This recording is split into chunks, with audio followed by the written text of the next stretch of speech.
Hello everyone, you are very warm welcome to our channel love scandal. और guys, आज मैं आपके साथ ब्राइड ऑफ गुसु 28 बुक 3 का नेक्स्ट पार्ट लेके हैं। चलिए उसे शुरू करते हैं। और गाइस, लास्ट टाइम हमने देखा था कि हमारे सॉन्गलन की अर्जिंग से शादी हो गई थी रेन मास्टर की बेटी से।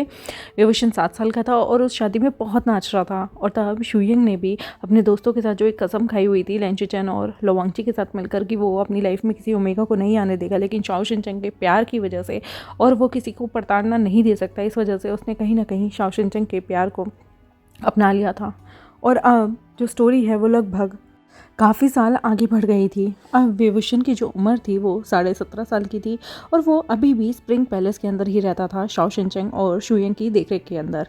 विभूषण की जो एज थी ना वो इतनी ज़्यादा क्रूशियल थी, जिसकी वजह से उसे अभी भी जो हेवेंस की बाउंड्रीज थी उससे कहीं भी बाहर जाने की इजाज़त नहीं थी। और वो तो स्प्रिंग पैलेस से बाहर भी ज़्यादा नहीं निकला हुआ था। और अचानक से एक दिन एक अचंभा, एक ऐसी चीज़ हो जाती है जो किसी ने एक्सपेक्ट नहीं की थी। बाओशन सरन जो कि 44 सालों से गायब थी, वो अचानक से प्रकट हो गई। और उनकी स्पिरिचुअल मेडिटेशन उन्होंने जो कर रही थी अकेले रहकर, क्योंकि इन लोगों की पावर जो है वो जितनी जितनी बढ़ती है उतने उतने इनके चेहरे पर और जवानी निखर कर आ जाती है। तो यहाँ पर वो अपनी हिडन केव में जो मेडिटेशन कर रही थी और स्पिरिचुअल एनर्जी को एनहेंस कर रही थी, वो कंप्लीट करने के बाद वो अचानक से एम्परर जियांग वेनिंग के कोर्ट में पहुंची। बाओशन सरन के आने की वजह से ये एकदम चमत्कार जैसा था। जियांग वेनिंग खुश हो गया और अपनी मास्टर को वापस आता हुआ देखकर वो उनको वेलकम करता है और कहता है, शिजन, आपकी प्रेजेंस तो यहाँ पर होना इतने सालों बाद मेरे लिए बहुत ज़्यादा खुशी का वाक़या है। सच में कि आप यहाँ इतने सालों बाद आई हैं। वैसे भी मेरी और विभूषण हेवनली स्टार की शादी होने में सिर्फ 6 महीने रह गए हैं और उसके बाद मैं आपके आशीर्वाद से यहाँ पर डीमन रेल्म का पूरा नक्शा ही उड़ा दूंगा, मिटा दूंगा, सबको ख़त्म कर दूंगा। बाओशन सरन यहाँ पर जियांग वेनिंग से मिलती हैं। लगभग उन्हें न जाने कितने सारे साल बीत चुके थे एक दूसरे से मिलते हुए, क्योंकि बाओशन सरन ने ही जियांग वेनिंग को शिक्षित किया था। प्रशिक्षण में भी उसे बहुत कुछ सिखाया था और वो एक डिसाइपल रह चुका था बाओशन सरन का। उन लोगों का मिलना एक तरह से उनके इमोशंस को जगाना था और नॉस्टैल्जिया भी उनके बीच था, क्योंकि इतने सालों बाद उन्हें वो टाइम याद आ रहा था जब ये 1000 साल पहले एक दूसरे के गुरु शिष्य हुआ करते थे। एम्परर के चैम्बर में सीधा बाओशन सरन आई और दोनों पास्ट के बारे में कुछ बातें करने लगे। जियांग वेनिंग जो था वो थोड़ा सा पास्ट की बातों का हिंट देते हुए उन्हें कहता है, ऐसा लग रहा है जैसे न जाने बरसों बीत गए हैं जब मैंने पहली बार आपको शिजुन देखा था और आप बहुत ज़्यादा बदल गई हैं। मैं जानता हूँ कि 6 महीने बाद हमारी शादी है, तो हमें इस कार्य पर ध्यान देना चाहिए और हमें थोड़ा अलर्ट रहना चाहिए, क्योंकि डीमन रेल्म कुछ भी कर सकता है। तभी बाओशन सरन यहाँ पर उसे देखते हुए कहती है, बिल्कुल तुम सही कह रहे हो, बहुत सारा समय बीत गया है और मैंने ऑब्जर्व किया है कि अब बहुत सारे बदलाव आ गए हैं, लेकिन हमारा मिशन जो है वो हमेशा से एक ही रहा है। और ये इम्पॉर्टेंट है कि मैं अपनी रिस्पॉन्सिबिलिटीज़ को बढ़ाकर आगे बढ़ूँ। मैंने बहुत सारी चीज़ें छोड़ दी थी। जैसे ही वो बात कर रहे थे तो यहाँ पर शाओ सिन की एंट्री होती है। शाओ सिन वही है जो कि कांगसी सरन की पर्सनल अटेंडेंट हुआ करती थी और अचानक से कांगसी सरन की मृत्यु के बाद वो कहीं गायब हो गई थी। तो यहाँ पर हमें पता चलता है कि जियांग वेनिंग ने उसे ज़बरदस्ती अपने हरम में, क्योंकि उसकी खूबसूरती पे उसका दिल आ गया था, तो उसे अपने हरम की कॉन्केबाइन बना दिया था। उसके साथ दुर्व्यवहार करके उसे प्रेग्नेंट भी कर दिया था। और हेवनली जियांग वेनिंग जो था एम्परर, वो विभूषण के पेरेंट्स के डेथ के बाद स्प्रिंग पैलेस गया था और जब उसकी आंखें शाओ सिन पे पड़ी तो इतनी खूबसूरत लड़की को वो अपने पास चाहता था और उसने उसे अपना बना भी लिया था। शाओ सिन यहाँ पर जब आई तो वो पहले की तरह सफ़ेद कपड़े नहीं पहनती थी, पहले की तरह हल्की फुल्की ज्वेलरी भी नहीं पहनती थी, बल्कि उसने रॉयल अटायर पहना हुआ था। हेवेंस के दिए हुए लाल कलर के रॉयल अटायर और सोने और हीरे और ना जाने कितने रत्नों से जड़ा हुआ मुकुट उसके सिर पे था, ना जाने कितनी सारी सोने की पिनें उसके सिर पे थी। और तो और उसके सिर पे माथा पट्टी भी थी जो कि बहुत खूबसूरत लग रही थी। उसके कपड़ों में सोने के तारों से काम हो रखा था, जरी का वर्क था और ना जाने कितने सारे डायमंड और रत्न जड़े हुए थे। ये वो शाओ सिन नहीं लग रही थी जो पहले सिंप्लिसिटी सफ़ेद कपड़े पहनने वाली जल्दी सी लड़की हुआ करती थी, बल्कि अब इसके चेहरे पे एक ठहराव और उदासी देखने को साफ झलकती थी। वो मैग्निफिशेंट लग रही थी, लेकिन उसकी प्रेजेंस जो थी वो रॉयल अटायर में और भी ज़्यादा मनमोहक थी। जिसकी वजह से जंगचा का उस पे दिल आया था। इसी खूबसूरती की वजह से तो आया था और आज भी इतने सालों बाद भी उसने अपनी खूबसूरती को बरकरार रखा हुआ है। शाओशन यहाँ पर उसकी आंखों में थोड़ी सी सैडनेस थी और वो तभी के तभी ग्रीट करती है बाओशन सरन को, जिस मास्टर के अंडर वो रही हैं। बाओशन सरन की बेटी की वो एक टाइम पे नौकरानी की तरह, सर्वेंट की तरह काम किया करती थी, उसकी अटेंडेंट हुआ करती थी पर्सनल, और आज वो इस हरम की एक कॉन्कनबाइन है, एक हेवनली एम्परर की कॉन्कनबाइन बन गई हैं। वो अचानक से सिर झुकाकर अपनी शिजुन के सामने कहती है, शिजुन, आपसे मिलना बहुत बड़ा ऑनर है मेरे लिए। मैंने आपको फिर से देखा, इतने सालों में मैंने आपको सचमुच में बहुत ज़्यादा याद किया। बाओशन सरन यहाँ पर सॉफ्ट निगाहों से उसे देखती हैं, शाओसेन को देखकर कहती हैं कि शाओसेन, तुम पहले से बहुत ज़्यादा बदल गई हो लेकिन अगर तुम्हारे लुक को कंपेयर किया जाए तो अब तुम बहुत ज़्यादा ब्यूटीफुल हो गई हो। मुझे लगता है कि तुम अपने लिए एक अच्छा पाथ चुनोगी और शायद तुमने अपने लिए एक अच्छा पाथ ही चुना है। कहाँ पर्सनल अटेंडेंट से कहाँ कॉन्कनबाइन। शाओसेन यहाँ पर गहरी सांस लेती है और कहती है कि आपकी प्रेजेंस ने मुझे बहुत सारी यादों की बाढ़ से फिर से उधर लाके खड़ा कर दिया जहाँ मैं पहले थी। शिजुन, बहुत दुर्भाग्य की बात है कि मेरी लाइफ ने कुछ ऐसे मोड़ लिए जो कि मैं कभी लेना नहीं चाहती थी, लेकिन एम्परर ने मेरे अपीयरेंस के साथ साथ मेरे सर्कमस्टांसेस को भी बदल दिया और मुझे अपने हरम में ले लिया। आज मेरे उनके साथ 2 बच्चे भी हैं। जंग वैनिंग के साथ उसके 2 बच्चे भी हुए थे।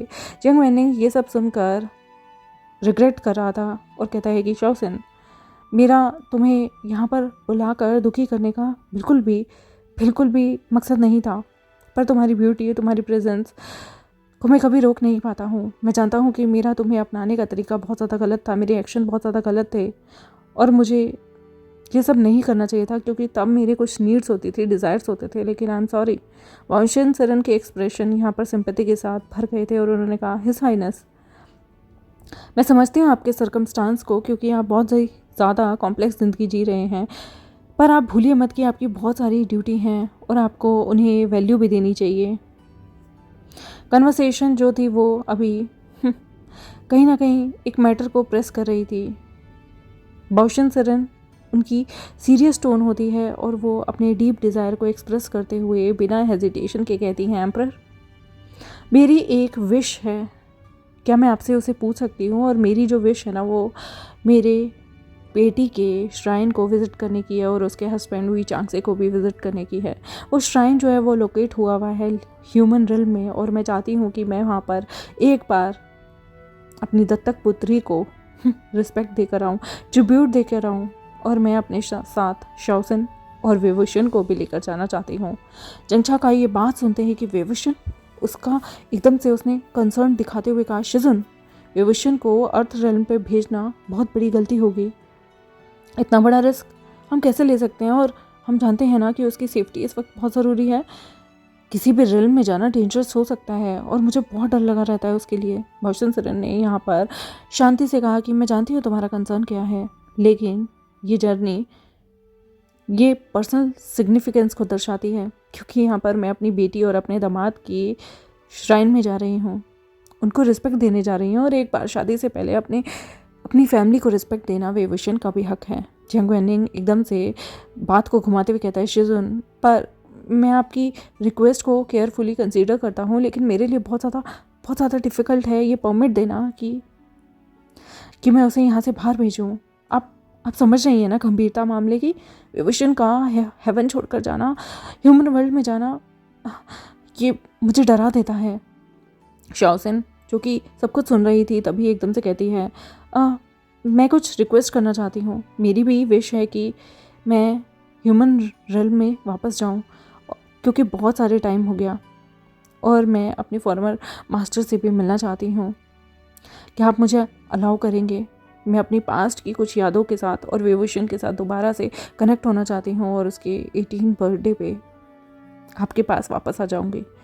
बाओशन सरन जो हैं उनकी आंखें चमक गईं होप के साथ और उन्होंने कहा, शाओसेन, मुझे अच्छा लगा कि तुम सपोर्ट कर रही हो मेरी डिसीज़न को और मैं सच में मैं कोई ऐसी बातें नहीं कह रही। मैं चाहती हूँ कि ये जर्नी हम लोग इकट्ठे करें।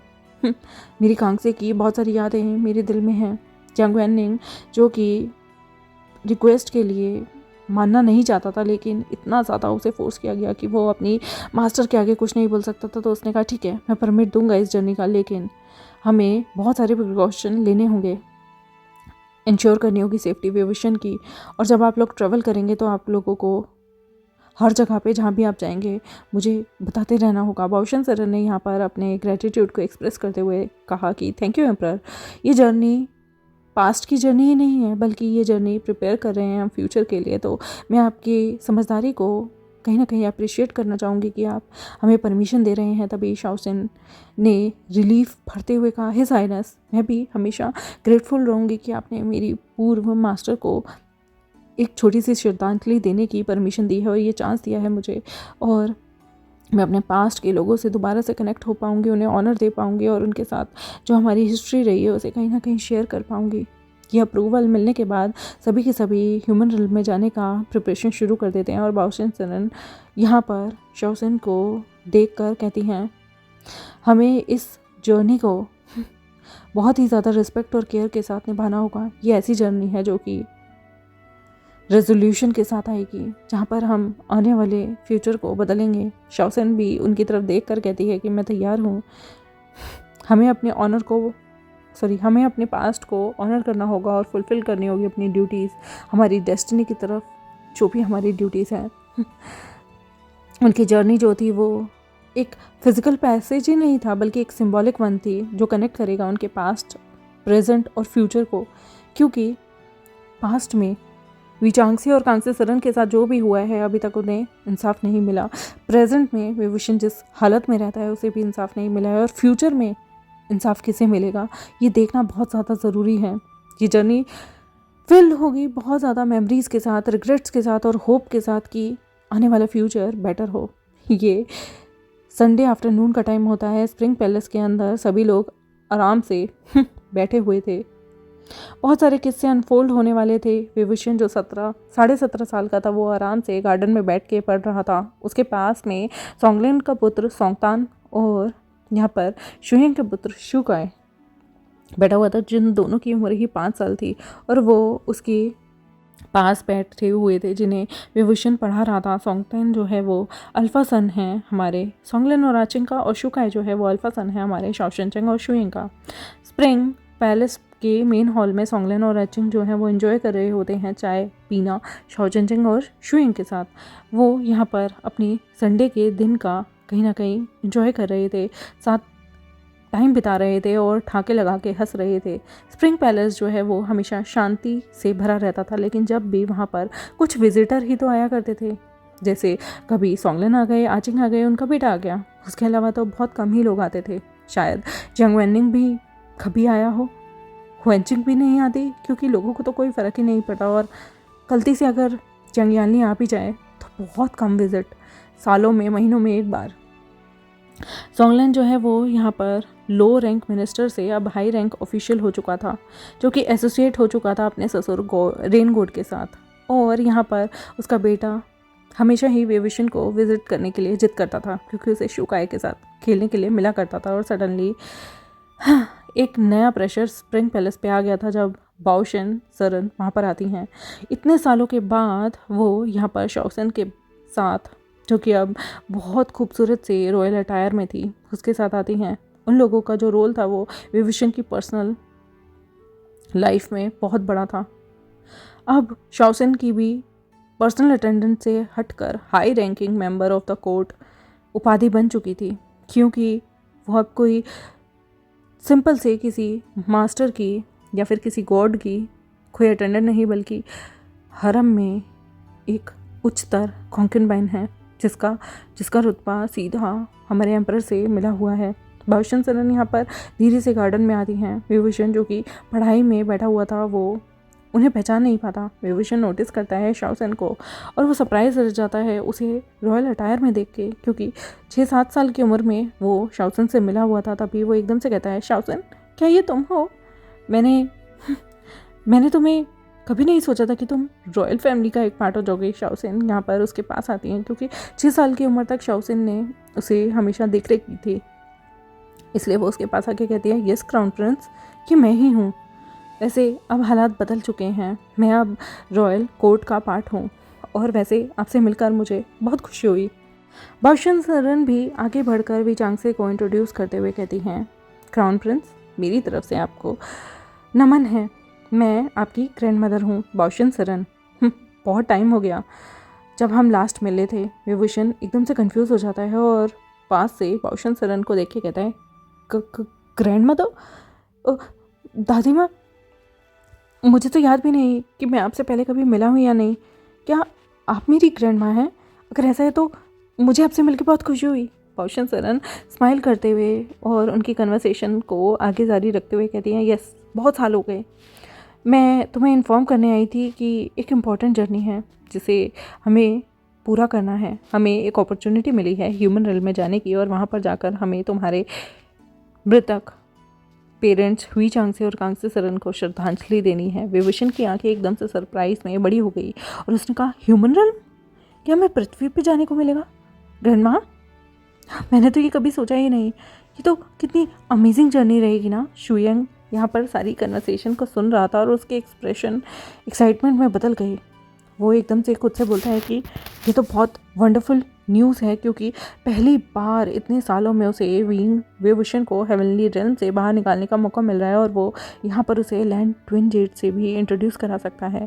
और ये प्लान बनाने के बाद बाओशन सरन, शाओसन और वुशियान और शाओशन और शुयंग के साथ प्रिपेयर करती हैं जर्नी को।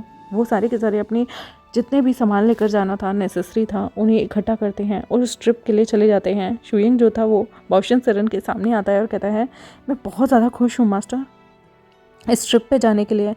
बहुत समय हो गया जब मुझे हेवनली रेल्म को छोड़ने का चांस मिला था।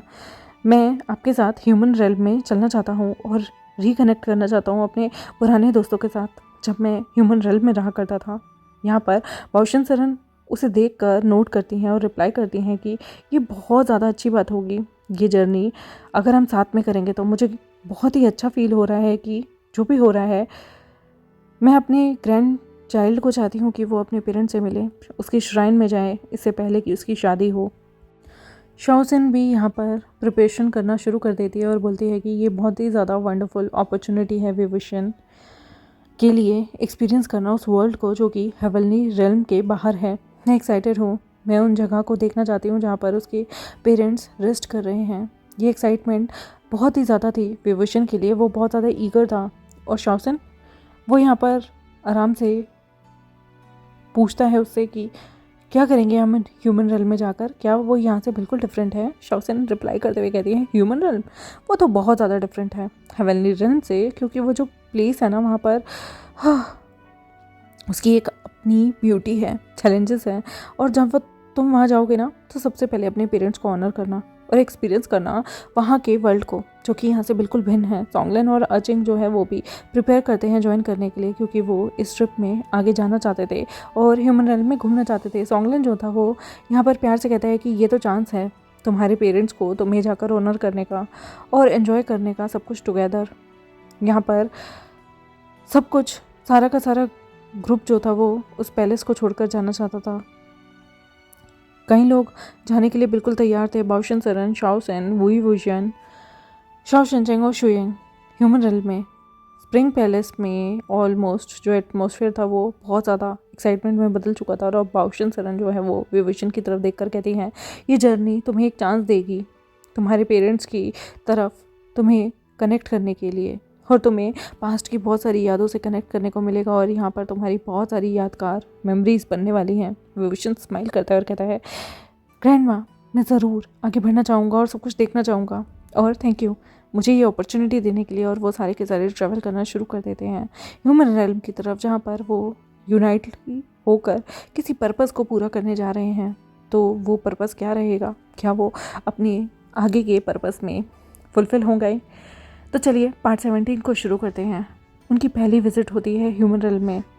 यहाँ पर एक छोटा सा शियान सिटी के अंदर श्राइन होता है, जो कि पूरा का पूरा व्यू कवर्ड था बहुत ज़्यादा ठंडी जगह से। वो जगह बहुत ही ज़्यादा शांति से और सोबरपन से भरी हुई थी। ये श्राइन जो था ना वो डेडिकेट किया गया था 2 डाइटी को, जो कि अब मर चुके थे, जिनमें से एक था वे चांगसे जो कि गॉड ऑफ विंटर था, और एक थी कांगसीसरन जो कि गॉड ऑफ स्प्रिंग थी, गॉडेस ऑफ स्प्रिंग थी। ये श्राइन जो था वो रिमाइंड कराता है उस पास्ट ग्लोरी को जो कि ट्रेजेडी में बदल गई थी इससे पहले कि सब कुछ ख़त्म होता। आज तक उनके ट्रू डिवोटी जो हैं वो कोई ऐसा मौका नहीं छोड़ते हैं इस पैलेस को मेंटेन करने का। हालांकि एक डिकेड पहले उनकी मृत्यु हो गई है, लेकिन जो काओस था वो अभी तक बंद नहीं हुआ था। क्योस था वो अभी तक बंद नहीं हुआ था। ह्यूमन रेल्म इंटरप्ट करता रहता था और यहाँ पर बहुत सारी हेट्रेड उन डाइटीज़ के प्रति फैली हुई थी।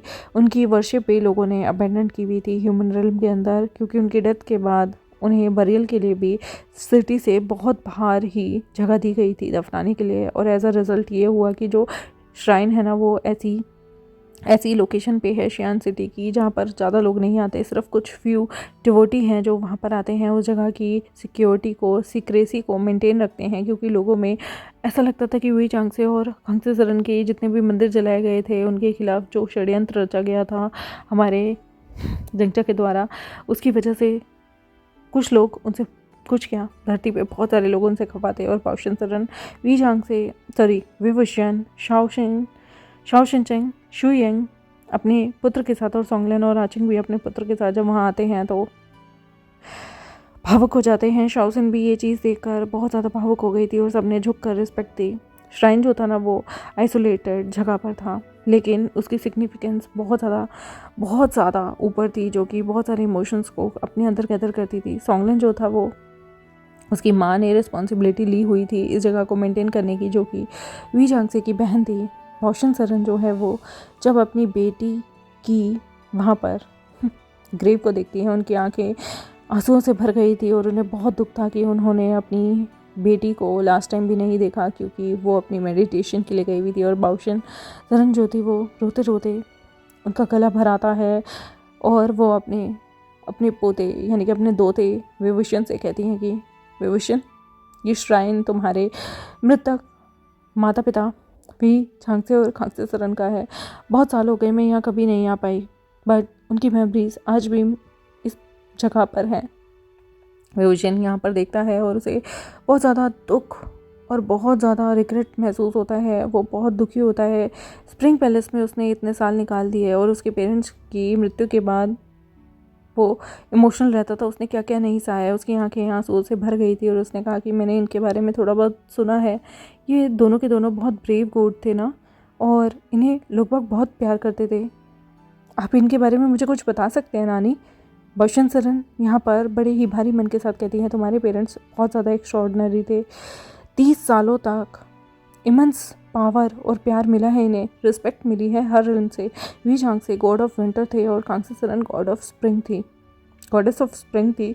और दोनों ने मिलकर न जाने अर्थ पे कितने सारे डिवोटी कमाए थे और उनकी पॉपुलैरिटी चैलेंज करती थी हेवनली एम्परर के थ्रोन तक को। शाओसिन यहाँ पर आगे आती हैं, उसकी आंखें आंसू से भरी हुई थी, उसका गला एकदम चौक हो रखा था और बड़े ही भारी मन के साथ कहती है हिज हाइनेस क्राउन प्रिंस, मैंने स्प्रिंग मास्टर यानी कि आपकी माँ को पर्सनल अटेंडेंट के रूप में सर्व किया है। मैं जानती हूँ कि कितने सारे ट्रायल्स, कितनी सारी यादें, कितना कुछ उनके साथ हुआ। मेरे लिए वो सब याद करना बहुत पेनफुल है और सडनली उनकी डेथ हो जाना। मैं उनसे बहुत ज़्यादा प्यार करती थी और मुझे पता है कि उनकी मृत्यु हमें कितना ज़्यादा तोड़ गई थी। विवुशियन नोटिस करता है कि शाओसिन के चेहरे पर एक तनाव था, तो वो कहता है कि आप मेरी माँ को ज़्यादा क्लोज से जानती थी, क्या आप मुझे उनके बारे में ज़्यादा बता सकती हैं? मैं जानना चाहता हूँ कि मेरी मदर और फादर कैसे थे, क्योंकि मैं बहुत छोटा था ना जब वो गुजर गए। तब शाओसिन यहाँ पर उसकी आवाज़ कांपने लगी और वो रिप्लाई करती है कि स्प्रिंग मास्टर, वो सिर्फ डाइटी नहीं थी, वो एक ज्योति जैसी थी, बहुत लोगों की ज़िंदगी में होप लाने वाली एक ज्योति थी। उनकी काइंडनेस, उनकी स्ट्रेंथ को कोई आज मुकाबला भी नहीं कर सकता है। लेकिन उनकी मृत्यु ऐसे सर्कमस्टांसेस में हुई कि बहुत ज़्यादा ट्रेजिक था। मुझे आज भी याद है कि कैसे रात में सब कुछ बदल गया था। तभी बाओशिनसरन ने शाओसिन के कंधे पर हाथ रखते हुए उसे शांत करते हुए कहा कि शाओसिन, ये इजी नहीं है उन मेमोरीज़ को याद करना। उनके श्राइन को जला दिया गया था। उनकी श्राइन जानबूझकर नफ़रत और लोगों को भड़काकर एकदम जलवा दिए गए थे।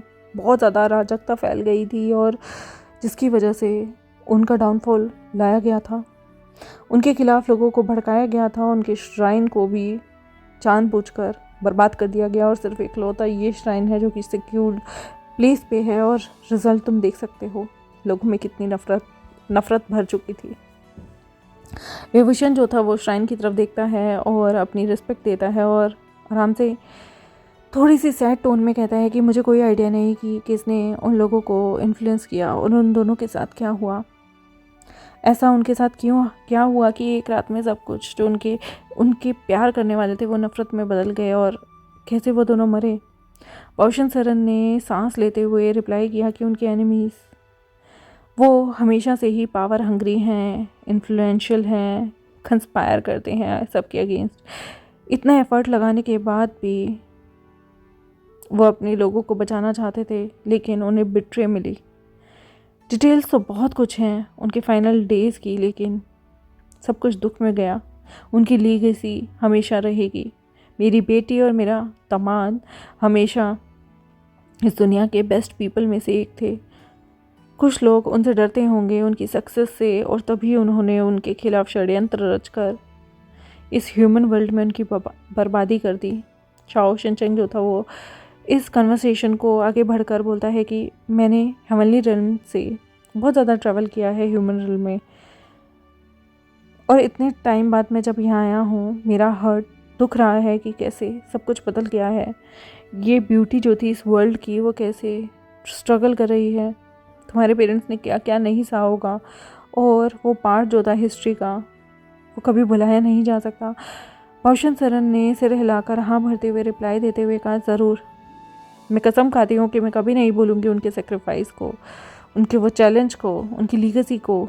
वो हमेशा ज़िंदा रहेगी। मैं प्रॉमिस करती हूँ और इंश्योर करती हूँ कि विभूषण के फ्यूचर को मैं अपने तरीके से, जैसे मेरा पोता चाहेगा वैसे ही बनेगा। मैं उसे पास्ट की शेडो के अंदर नहीं रहने दूंगी। और विभूषण ये सुनकर बहुत इमोशनल महसूस करता है। हेवन रिल्म में पहली बार उसकी तरफ अटेंशन भारी किसी इंसान ने दी तो वो उसकी नानी है।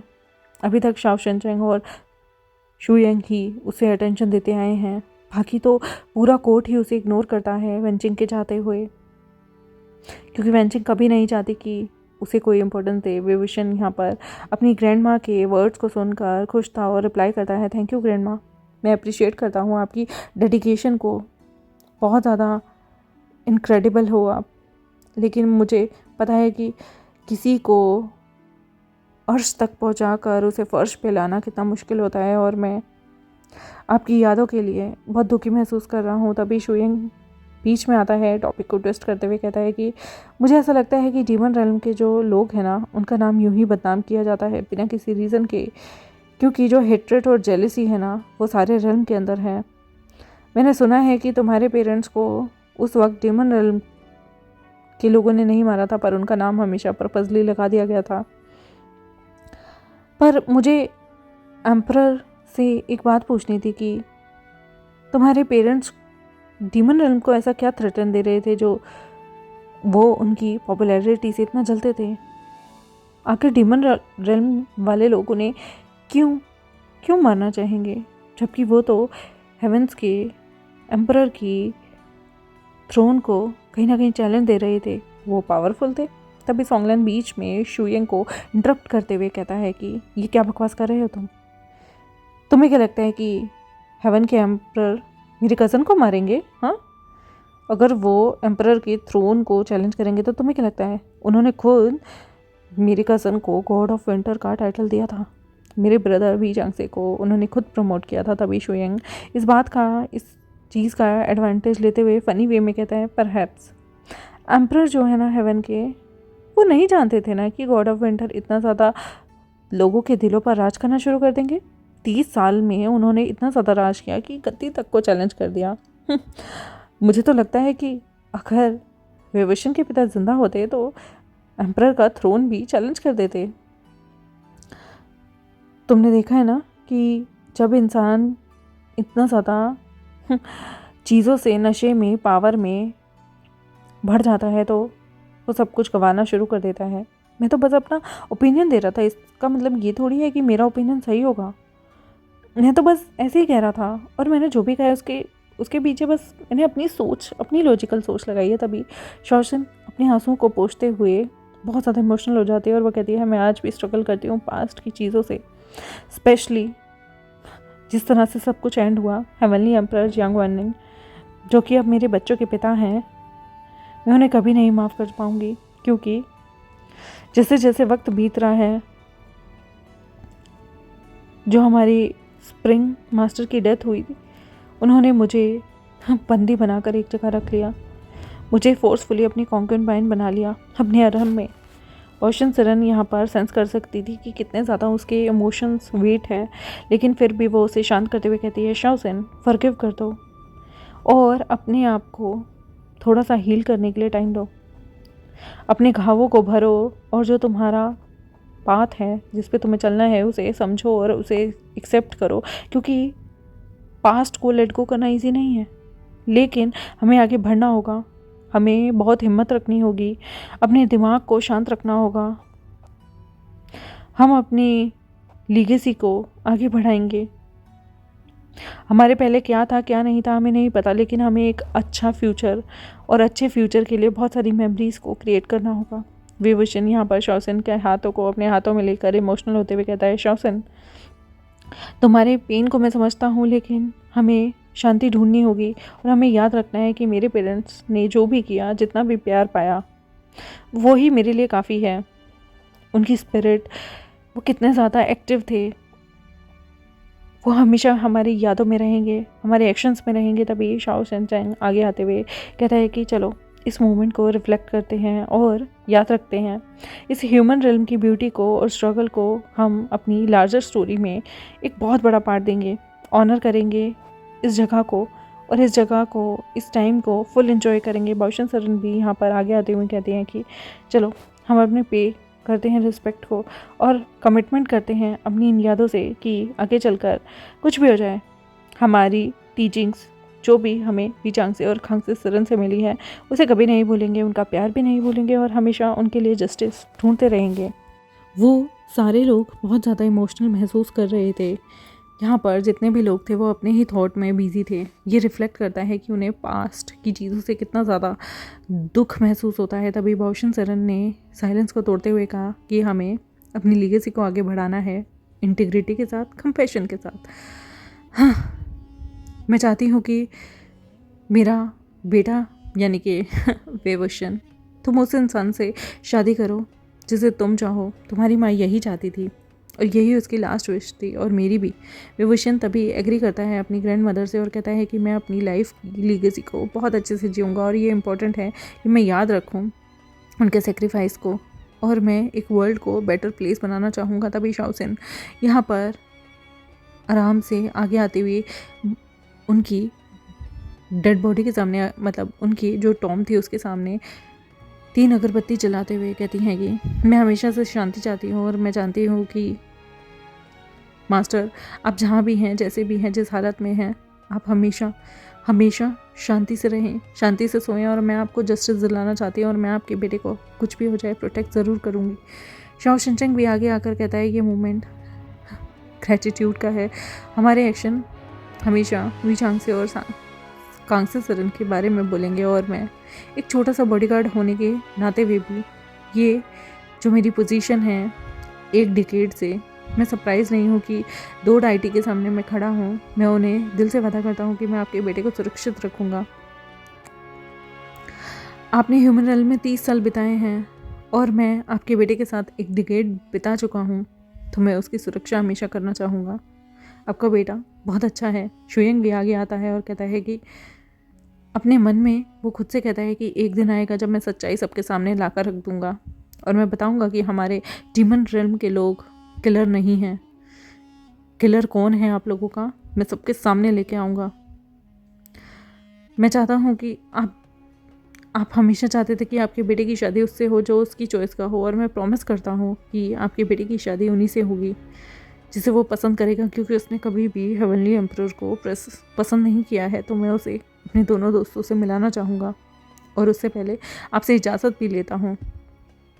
सारे के सारे ग्रुप वाले जो थे वो कहीं ना कहीं उसके माँ बाप के श्राइन के सामने मत्था टेक रहे थे, धूप बत्ती जगा रहे थे। फिर सोंगलेन सबको शियान प्रोविंस के वी चांग से, जहाँ रहा करता था, जहाँ का क्राउन प्रिंस था, वहाँ लेकर गया था। वी चांग से के घर को, जगह को देखने के लिए विभूषण बहुत ज़्यादा एक्साइटेड था। यहाँ पर वो लोग एक इन में जाते हैं जो कि 2 भाई चलाया करते थे। ये जगह पहले वी चांगसे का घर हुआ करती थी, जिसे इस वक्त 2 लोगों ने ले लिया था। तभी वहाँ पहुँचते ही वी चांगसे के ओल्ड हाउस में, जिसे एक इन में बदल दिया गया था, वहाँ के ओनर बहुत ही ज़्यादा अट्रैक्टिव अपीयरेंस में उसके सामने आए। विभूषण की आंखें जैसे ही इस हैंडसम हंक से मिली, वो तो एकदम से उसका माइंड ब्लो हो गया, क्योंकि यहाँ पर खुद को इंट्रोड्यूस कराने लैन शिचन आए थे। और फिर वहाँ पर एक और हैंडसम अल्फा आया, जो कि आकर लैन शिचन के साइड में खड़ा हो गया। वो कोई और नहीं बल्कि एक ही बार में लोगों के दिल को जीत लेने वाला लाओ वांगची था, जो कि खुद को इंट्रोड्यूस करता है विभूषण से। और यहाँ पर ये छोटा सा चैप्टर ख़त्म होता है। तो चलिए देखते हैं चैप्टर 18 में क्या हुआ है। एक बहुत ज़्यादा शोर करने वाले इनके एटमॉस्फेयर भरा हुआ था हंसी से। यहाँ पर बहुत सारे लोग आपस में बात कर रहे थे और इस हैंडसम ऑनर को देख रहे थे, जो कि बहुत ज़्यादा अपनी उम्र से यंग लग रहा था। ये कोई और नहीं बल्कि लैन ट्विनजेट थे। लैन शिचन और लवांगची रिसेंटली यहाँ पर आए थे और उनकी प्रेजेंस जो थी वो लोगों के अंदर एक एक्साइटमेंट भर देती थी। उनका यहाँ पर आना ही थ्रिलिंग एक्सपीरियंस था शाओशनचेंग और शुयिंग के लिए। शाओशनचेंग जो है वो ऑलरेडी इन दोनों को पहले अपनी दोनों बाहें खोल के मिलता है। शुयिंग भी यहाँ पर मिलता है। शाओशनचेंग जो है वो बहुत ज़्यादा खुश हो गया था और अप्रोच करता है इन हैंडसम ब्रदर को बोलकर, लैन शिचन, लो वांगची, कितना समय हो गया तुम दोनों से मिले हुए, तुम दोनों कैसे हो? हाँ, और देखो तुम दोनों को, तुम आज भी डैशिंग लग रहे हो हमेशा की तरह। हाँ, सडनली मैं तुम दोनों से यहाँ मिला हूँ। लैन शिचन यहाँ पर बड़े ही चार्मिंग होते हुए अपनी प्यारी सी स्माइल बिखेरते हुए कहते हैं, शाओशनचेंग, ये बहुत अच्छा है कि मैं तुमसे यहाँ मिला हूँ। मुझे कहना होगा तुम और भी ज़्यादा ब्यूटीफुल ओमेगा लगने लगे हो, जिसने हमारे बेस्ट फ्रेंड का दिल चुरा लिया है।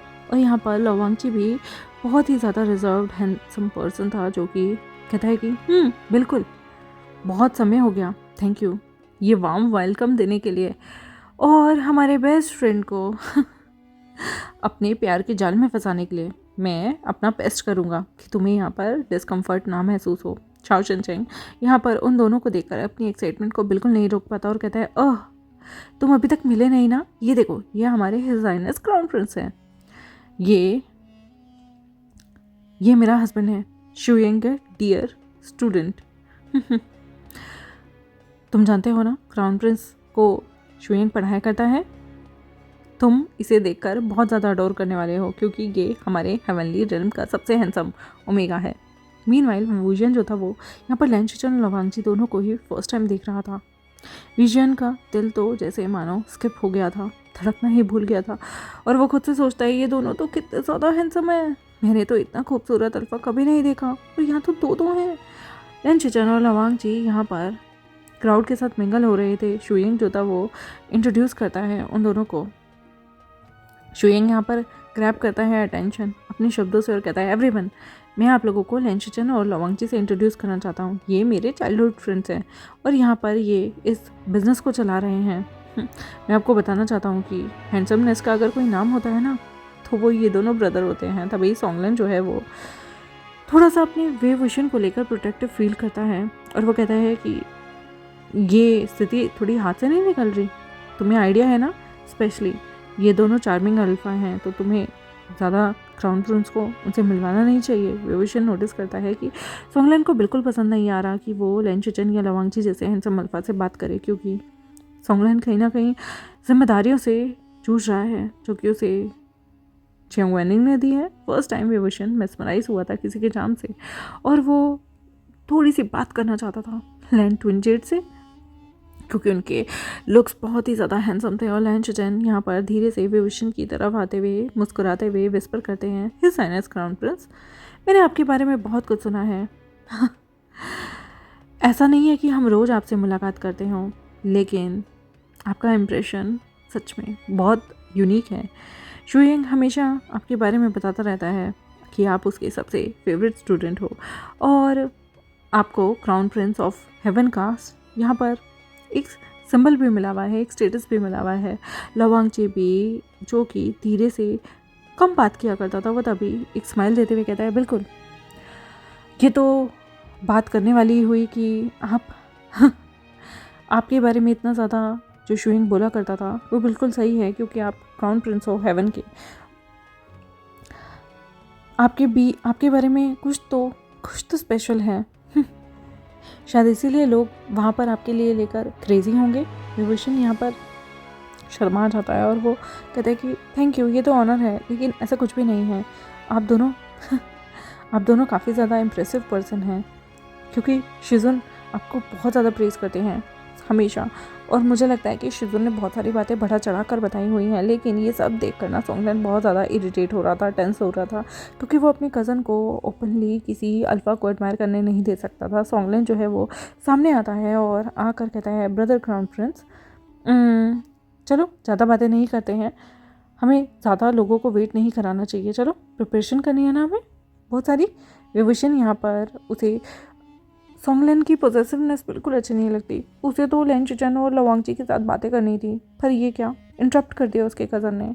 वो इन दोनों सुंदर अल्फाओं की खूबसूरती में पगला ही गया था। लैन चिचन तभी नोटिस करता है कि विभूषण थोड़ा सा उसे छुप छुप कर देख रहा है, तो वो लवांगची के क्लोज जाके कहता है ऐसा लग रहा है कि हेवनली स्टार हमें अभी के अभी अपने साथ ले जाना चाहता है। लवांगची यहाँ पर अपनी आईब्रो को रेज करते हुए कहता है ऐसा लग रहा है वो थोड़ा नर्वस है, उसे थोड़ा सा चांस देना चाहिए हमसे बात करने के लिए। यहाँ पर रात हो जाती है। शुइंग जो है वो अपने दोस्तों के बारे में बढ़ाई करता ही रहता है सबके सामने और कहता है कि ओ तुम्हें जानना चाहिए कि ये दोनों जो है ना वो एलिगेंस और चार्म के देवता हैं। देखो ना कितने ज़्यादा हैंडसम हैं, इवन बहुत सारे ओमेगा जो हैं वो इनसे शादी करने के लिए मरे जा रहे हैं, लेकिन ये दोनों हैं कि वेट कर रहे हैं अपने वन स्पेशल ओमेगा का, जिसको ये दोनों शेयर कर सके। तभी सोंगलन जो है वो ये सुनने के बाद अपना मेंटल नोट बना लेता है कि विभूषण को कुछ भी करो लैन चिचन और लवांगची से दूर रखना है। तभी सोंगलन कहता है नो वे, मैं नहीं चाहता कि ये हमारे किसी भी व्यक्ति से, किसी भी ओमेगा से ज़्यादा क्लोज हो। मेरे कज़न का फ्यूचर मैं कभी भी दाव पर नहीं लगा सकता हूँ। ओशन सेरन यहाँ पर ऑब्जर्व करती हुई धीरे से खुद को सोचते हुए कहती हैं कि अगर विभूषण यहाँ पर लैन ब्रदर से शादी कर ले तो प्रोफेसी फुलफिल हो जाएगी और वो न जाने कितनी ज़िंदगियों को बचा पाएगा, डीमन रेल्म को भी बचा पाएगा, क्योंकि उन लोगों के सितारे एक दूसरे से कहीं ना कहीं जॉइन हैं। लेकिन विभूषण जो है वो इस मोमेंट को सोचता है कि काश उसे एक बार लैन चिचन और लवांगची से मिलने का मौका मिले। वो तो फैसिनेट हो चुका था उन दोनों अल्फा की खूबसूरती को देखकर और एक्सपेक्ट कर रहा था कि एक बार, सिर्फ एक बार उनकी शक्ल देखने को मिल जाए। लैन चिचन लवांगची नोटिस करते हैं कि विभूषण शाय होकर बैठा हुआ है और डिसाइड करते हैं कि वो थोड़ा सा ईजी लेंगे। लैन चिचन जो है वो फ्रेंडली स्माइल के साथ अप्रोच करते हुए कहते हैं हिज हाइनेस क्राउन प्रिंस, आपको कोई दिक्कत तो नहीं है अगर मैं आपसे थोड़ी सी बात करूँ तो? हमें आपके बारे में जानकर बहुत अच्छा महसूस होगा, क्योंकि आप रॉयल फैमिली मेंबर हैं हेवन के, है ना। यहाँ पर विभूषण की आंखें चौड़ी हो जाती हैं और वो सरप्राइज में खुश होकर कहता है मिस्टर लैन, मुझे बहुत अच्छा लगेगा, लेकिन प्लीज़ मुझे ये बुलाना बंद कीजिए मेरे टाइटल से, बिकॉज आप मुझे मेरे नाम विभूषण या विंग से भी बुला सकते हैं। तभी लवांगची जो कि चुप रहने वाला था वो सॉफ्ट स्माइल देते हुए कहता है ये तो बहुत अच्छी बात है कि आप हम जैसे लोगों से बात कर रहे हैं, लेकिन हिज हाइनेस क्राउन प्रिंस, मुझे नहीं लगता कि ये ठीक रहेगा कि हम आपको आपके नाम से बुलाएं। हम दो भाई हैं जो कि ऑनर है इस छोटे से इनके, तो हम ऐसी गलती कैसे कर सकते हैं? विभूषण उनकी तरफ देखते हुए कहता है सेकंड मास्टर लैन, आपको कोई गलती महसूस हो रही है? मैं बस ऑर्डिनरी घर में रहता हूँ, ये मेरे फादर का एंसेस्ट्रल हेरिटेज था और आप लोगों को ना आप लोग मेरे एंसेस्टर के हेरिटेज को संभाल रहे हैं, तो आप मुझे मेरे नाम से बुला सकते हैं। एक छोटा सा रिश्ता तो बन ही गया ना, मेरे फादर और उनके एंसेस्टर की जगह थी जिसे अब आप ऑन कर रहे हैं। तो आप ये मत सोचिए कि टाइटल खेलना होगा। मैं अर्थ पे आया हूँ कुछ समय के लिए, तो मैं अपने टाइटल से छुटकारा पाना चाहता हूँ। हिज हाइनेस क्राउन प्रिंस, ये सुन के मैं पूरी ज़िंदगी रहा हूँ यहाँ तो मुझे कम से कम शांति से जीना चाहिए, एक नॉर्मल पर्सन की जगह। क्या आप मेरे लिए इतना नहीं कर सकते?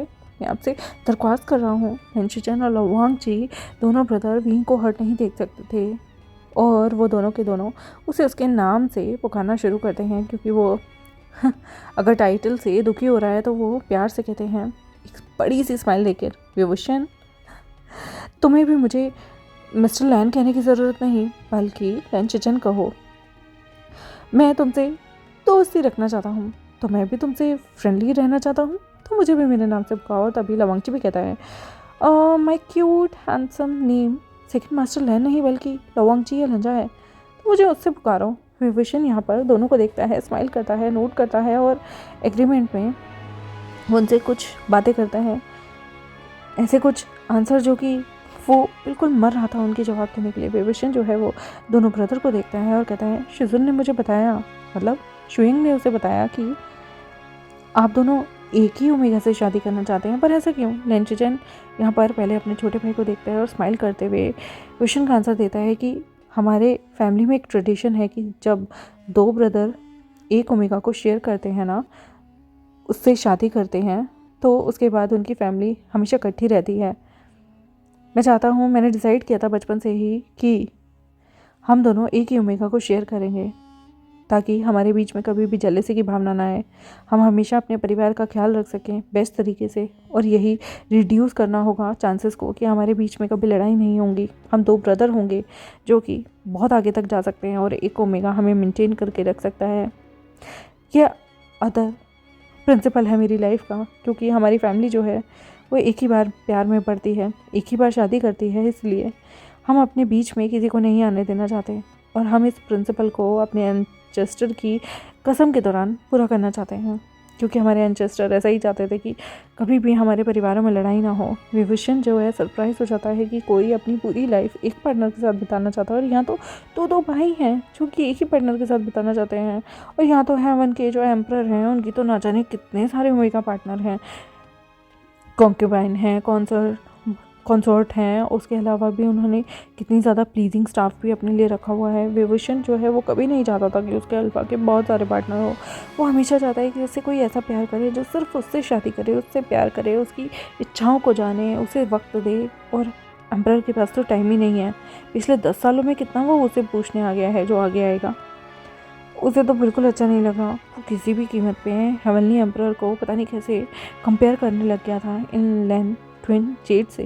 विभूषण इमोशनल होता है दोनों ब्रदर को देखकर और कहता है, आप सच में एक ओमेगा पार्टनर के साथ सेटल डाउन हो जाएंगे, जबकि आप अपनी पूरी लाइफ मल्टीपल ओमेगा पार्टनर के साथ बिता सकते हैं, तो आप कैसे रेडी हो रहे हैं और आप इतना इंपॉर्टेंट डिफ़िकल्ट डिसीजन कैसे ले सकते हैं? तभी लेंचिचन एक स्माइल के साथ उसे जवाब देता है, अगर हम किसी से प्यार करते हैं ना, तो एक ओमेगा भी हमारे लिए इनफ है, लेकिन अगर एक इंसान सिर्फ अपने फिजिकल नीड्स को ही देखता रहता है ना, तो उसके पास ना जाने कितने सारे ओमेगा आ जाएं, उसका दिल कभी नहीं भरेगा, वो कभी भी किसी को खुशी नहीं दे पाएगा, किसी को सेटिस्फैक्शन नहीं दे पाएगा, क्योंकि उसे सिर्फ अपनी नीड की पूरी ज़िंदगी पड़ी रहेगी। ये बात सुनते ही लवांगची ने भी उत्तर दिया कि जब हमारी लाइफ में एक प्यारा सा ओमेगा आएगा ना, जिसे हम प्यार करेंगे, तो हमारी महत्वाकांक्षा उससे कुछ नहीं होगी, बल्कि हम उस ओमेगा को एक टॉय की तरह नहीं रखना चाहते, उसे एक टॉय की तरह इस्तेमाल किया फेंक दिया ऐसा नहीं, बल्कि उसे प्यार करना चाहते हैं ज़िंदगी भर के लिए। और ये दोनों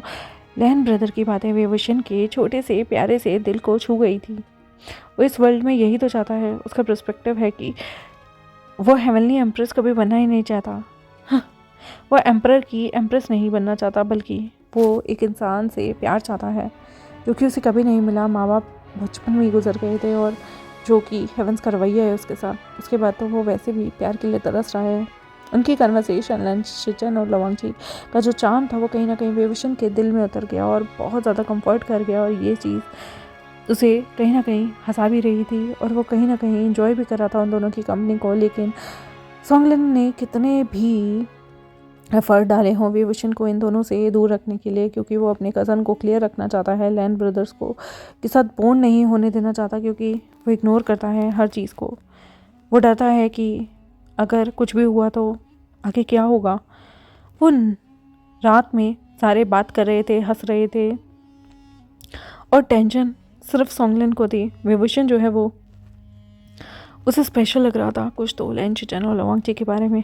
वो होप कर रहा था कि इस तरीके से उसे कुछ नए दोस्त बनाने को मिल रहा है। और इन द एंड रात कंप्लीट हुई और सारे अपने अपने कमरे में चले गए। कुछ लोगों के मन में आज भी हिडन एजेंडा है, जैसे कि लैंचेन और लवांगची, शुयिंग भी, जिसने अपनी अभी तक सच्चाई शाओ शिनचेंग के सामने नहीं लाई है, और विवशन, उसके तो कुछ और सपने हैं। सॉन्गलन यहाँ पर वैसे ही सोच रहा है कि हेवनली एम्परर, जो कि हेवनली स्टार को सिर्फ यहाँ बाहर आने दे रहे हैं ताकि वो किसी और अल्फा से मिंगल ना हो सके, तो उसे डर लग रहा था कि अगर यहाँ पर पहले ही उसे जंगछा ने यानी कि जियांग वनिंग ने समझाया था कि अगर जो हमारा हेवनली स्टार है वो किसी और के साथ मिंगल होगा तो हेवन का डाउनफॉल आना बहुत ज़्यादा ज़रूरी हो जाएगा, क्योंकि हेवन बचेगा ही नहीं। और एम्परर जियांग वनिंग ने सॉन्गलन को टाइटल दिया है हाई रैंक ऑफिशियल मिनिस्टर का, उस प्रेशर के अंडर, रेन मास्टर के प्रेशर के अंडर, जिसकी वजह से वो कहीं ना कहीं लॉयल है कत्ती के लिए।